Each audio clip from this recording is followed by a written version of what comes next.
Turkey या तुर्की की बात की जाए तो एशिया और यूरोप दोनों कॉन्टिनेंट्स के अंदर ये एक मुल्क काफी ज्यादा इंपॉर्टेंट है। तुर्की का 95% हिस्सा एशिया के अंदर आता है, जबकि 5% हिस्सा यूरोप के अंदर। इसके अलावा इस एक कंट्री की तारीख के अंदर, हिस्ट्री के अंदर भी काफी ज्यादा इंपॉर्टेंस है। आप हैरान होंगे कि आज से 11,000 साल पहले जब दुनिया के अंदर पहली मर्तबा एग्रीकल्चर या ज़राअत का आगाज हुआ तो वो इसी सरजमीन से हुआ था। यहाँ के लोगों ने पूरी दुनिया को बताया कि ज़राअत क्या चीज होती है। टर्की की टोटल पॉपुलेशन या आबादी का 95% हिस्सा मुसलमान है, लेकिन इसी के साथ साथ इस मुल्क का आइन या तर्ज हुकूमत वो मुकम्मल तौर पर सेकुलर है। पूरी दुनिया के अंदर टर्की की सकाफत को, लिविंग स्टैंडर्ड्स को, लिविंग स्टाइल्स को, टर्की की ओवरऑल सोसाइटी को, टर्की की नेचुरल ब्यूटी को, ओवरऑल टर्क्स को पॉपुलैरिटी देने का जो क्रेडिट जाता है वो जाता है टर्की के ड्रामास को। तुर्की की ड्रामा इंडस्ट्री जिनके प्लेज इस वक्त पूरी दुनिया में मशहूर हैं। इनफैक्ट पाकिस्तान के अंदर भी तुर्की के ड्रामास काफी ज्यादा पॉपुलर हैं। हाल ही में अर्तुगरुल ने पाकिस्तान के अंदर जितनी पॉपुलैरिटी गेन की है वो हम सब के सामने है।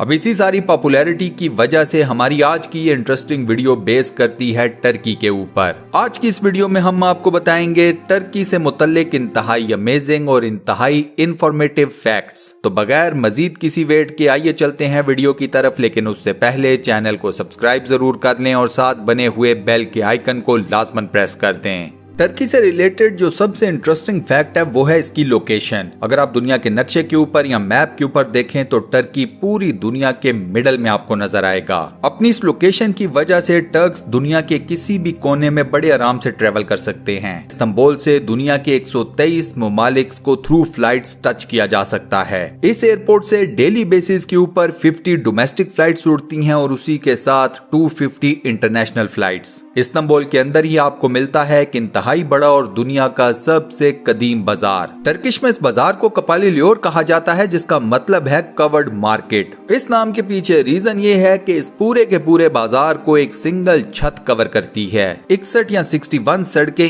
इस एक बाजार के साथ लिंक करती हैं। इसके अलावा इस बाजार के अंदर 4000 मुख्तलिफ दुकानें हैं। पूरी दुनिया से आने वाले टूरिस्ट के लिए ये बाजार एक मेन अट्रैक्शन है। डेली बेसिस के ऊपर इस बाजार में 2.5 लाख से 4 लाख विजिटर्स आते हैं। अब इस बाजार का तो डेफिनेटली एक विजिट तो बनता है। अगर आप लोगों के अंदर भी मेरी तरह इस बाजार को देखने की ख्वाहिश पैदा हुई है तो कमेंट सेक्शन में यस जरूर लिखें, ताकि मुझे भी पता चले कि कितने लोग मेरे साथ एग्रीड हैं। टर्की की सेकंड मोस्ट अमेजिंग चीज है माउंट अरारत। ये तुर्की का सबसे ऊंचा मुकाम है। माउंट अरारत बेसिकली एक स्लीपिंग वोल्केनो है, एक ऐसा आतिशफिशां जो के सोया हुआ है। इस पहाड़ की चोटी जमीन की सतह से 5137 मीटर बुलंद है। माउंट अरारत शायद दुनिया का वो वाहिद पहाड़ हो जिसे जहां पर वो वाक़या है वहां की आबादी उसके असल नाम से नहीं जानती। जी हाँ दोस्तों, तुर्कों के अंदर इस पहाड़ को इसके नाम से बेहद कम पुकारा जाता है। तुर्कों के लिए ये पहाड़ है नूह का पहाड़। तुर्कों का ये दावा है कि हजरत नूह अलैहिस्सलाम की किश्ती तूफान नूह के बाद इसी पहाड़ के ऊपर आकर रुकी थी। इसी वजह से इसे तुर्क नूह का पहाड़ कहते हैं। इसके अलावा टर्की एक बड़ा मल्टी कल्चरल किस्म का मुल्क है। इस एक मुल्क के अंदर 30 यानी कि 30 से ज्यादा लैंग्वेजेस या जुबानें बोली जाती हैं। तुर्की की 70% आबादी तुर्क जबान ही बोलती है। इसके अलावा ज़ोज़ाकी, कुर्मानजी और अरेबिक भी यहाँ पर काफी पॉपुलर लैंग्वेजेस हैं। इस्तांबुल दुनिया का वो वाहिद शहर है जो कि 2 बर्र-ए-आज़मों को आपस में कनेक्ट करता है। ये शहर 2 कॉन्टिनेंट्स के ऊपर वाक़या है। बॉस्फोरस बे के ऊपर बना हुआ मशहूर पुल बॉस्फोरस ब्रिज एक एंड से एशिया को लिंक करता है तो दूसरे एंड से यूरोप को।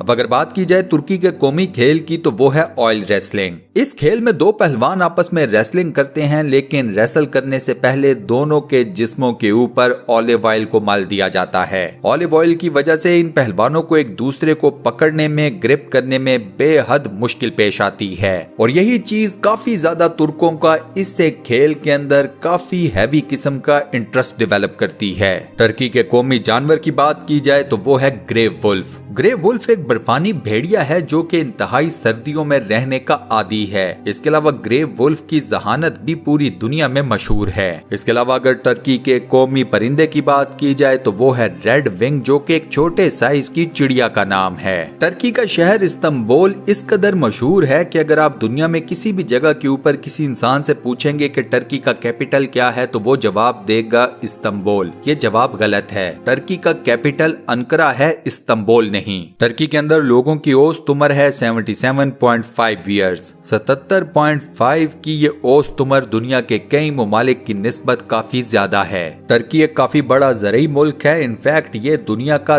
10वां यानी कि 10th बड़ा ज़रई मुल्क है। टर्की पूरी दुनिया में अपनी cotton, sunflowers, beans, grapes, apples और ड्राई फ्रूट्स एक्सपोर्ट करने में काफी ज्यादा मशहूर है। इसके अलावा जैसे पाकिस्तान के अंदर कई बड़े बड़े सूफियाए कराम के उर्स मनाए जाते हैं, उसी तरह तुर्की के अंदर दिसंबर के महीने में मौलाना जलालुद्दीन रूमी का उर्स मनाया जाता है। ये उर्स इतने बड़े पैमाने पर मनाया जाता है कि इसे इंटरनेशनल मीडिया की कवरेज भी मिलती है। आप लोगों ने मुख्तलिफ चॉकलेट्स और बिस्किट्स के अंदर हेजलनट्स तो जरूर खाए होंगे। तुर्की की एक बहुत बड़ी पहचान इसके हेजलनट्स भी हैं। पूरी दुनिया में मौजूद हेजलनट्स का 70% हिस्सा तुर्की के अंदर पैदा होता है। इस हिसाब से पूरी दुनिया में सबसे ज्यादा हेजलनट्स प्रोड्यूस करने वाला मुल्क टर्की ही है। टर्की हर साल हेजलनट्स पूरी दुनिया में एक्सपोर्ट करके तकरीबन 3 बिलियन US$ का ज़र मुबादला कमाता है। इसके अलावा तुर्की के पास एक एजाज ये भी है कि रकबे के लिहाज से दुनिया में सबसे ज्यादा मसाजिद इस एक इस्लामी मुल्क के अंदर मौजूद हैं। अब इस बात के ऊपर तो डेफिनेटली टर्की के लिए एक लाइक जरूर बनता है। पूरे टर्की के अंदर इस वक्त टोटल मसाजिद की तादाद है 82,000। अगर सिर्फ इस्तांबुल शहर की बात की जाए तो इस एक शहर के अंदर टोटल मसाजिद की तादाद है 3,100। अब ये नंबर कितना ज्यादा है, इसका इम्पैक्ट कितना है, उसका अंदाजा आप इस बात से लगा लें कि पूरे USA के अंदर, पूरे अमेरिका के अंदर सिर्फ टोटल 2,000 मसाजिद हैं। तुर्क कौम मीठा खाने की बेहद शौकीन है। तुर्क जुबान में कहावत है कि इंसान की जिंदगी का आगाज और उसकी जिंदगी का इख्तिताम दोनों मीठे पर होता है। यही वजह है कि तुर्कों के अंदर एक रिवायत ये मौजूद है कि जब किसी के घर में बच्चा पैदा होता है तो वो अपने अजीज रिश्तेदारों, अपने पड़ोसियों के घर हलवा भेजता है। इसके अलावा तुर्की के अंदर जब किसी की वफात हो जाती है तब भी लोगों को हलवा ही खिलाया जाता है। दुनिया में सबसे ज्यादा अगर कहीं चाय पी जाती है तो वो भी तुर्की ही है। एक सर्वे के मुताबिक एक एवरेज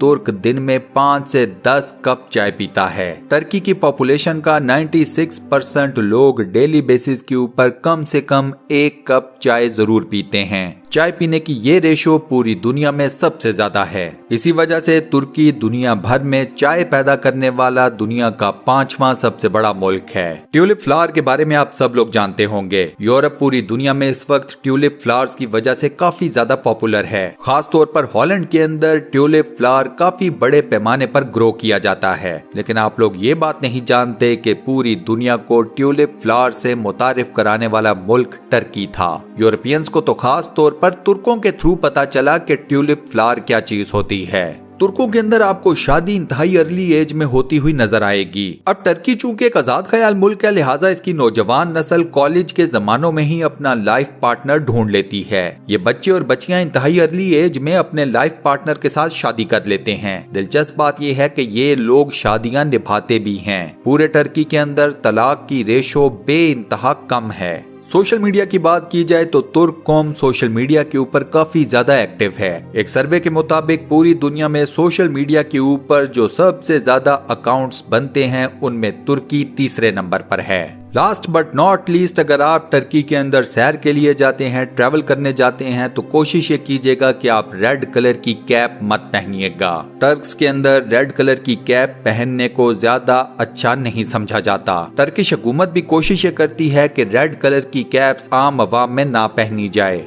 रेड कलर को यहाँ के लोग रिवोल्ट या बगावत का निशान समझते हैं, इसलिए इस कलर की कैप्स को ज्यादा पसंद नहीं किया जाता। और इसी के साथ दोस्तों हमारी आज की ये इंटरेस्टिंग वीडियो यहाँ पर होती है दी एंड। आज की वीडियो में मैंने आपको टर्की से मुतालिक जितने भी अमेजिंग और इंटरेस्टिंग किस्म के फैक्ट्स बताए, कौन सा आपको सबसे ज्यादा पसंद आया, किस एक अमेजिंग, इंटरेस्टिंग और इन्फॉर्मेटिव फैक्ट की वजह से आपके दिल में ये ख्याल पैदा हुआ है कि टर्की की सैर को जाना चाहिए, मुझे अपना जवाब कमेंट सेक्शन में जरूर बताइएगा। इस वीडियो का फीडबैक देना मत भूलिएगा, मुझे आपके फीडबैक का इंतजार रहेगा। मुस्तकबिल में मजीद ऐसी इंटरेस्टिंग और फुल ऑफ नॉलेज वीडियोस देखने के लिए स्टूडियो 1 चैनल को सब्सक्राइब करना मत भूलिएगा। मिलते हैं नेक्स्ट वीडियो में।